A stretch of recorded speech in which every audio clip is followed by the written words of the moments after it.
I think the region should begin to consider carefully that the level of criminal enterprise that exists is at some times over and beyond the capacity of regular law enforcement and regular legislative tools that are available to treat with ordinary criminality.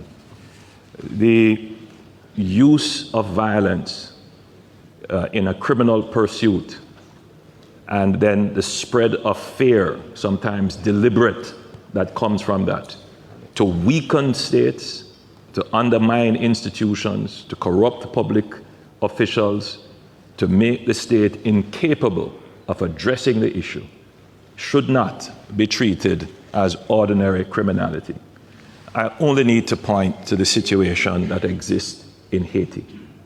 And then to just turn slightly from that to what we see emerging in other CARICOM countries with gangs that are arming themselves deliberately, stockpiling weapons, seeking, as I've said before, to capture communities and corrupt public officials.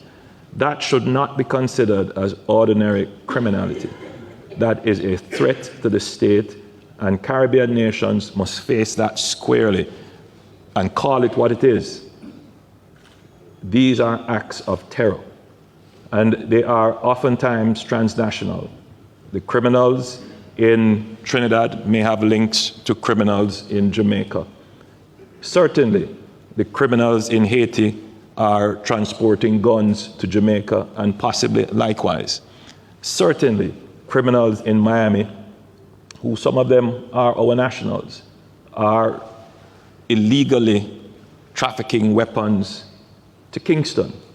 And therefore, the government of Jamaica alone trying to treat with the issue would not be as effective as if we had a global approach, a regional approach, and certainly a CARICOM approach to treating with this issue of criminal enterprise. We call them gangs, but I maintain that that is a euphemism.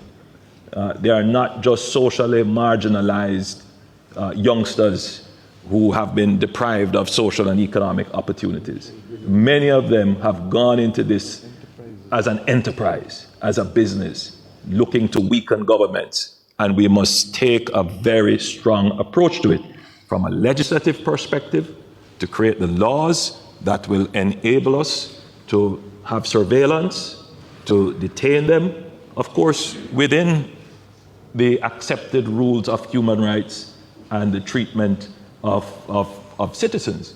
But certainly, there needs to be what we call in Jamaica enhanced measures to treat with this new and emerging threat to our democracy. Thank you.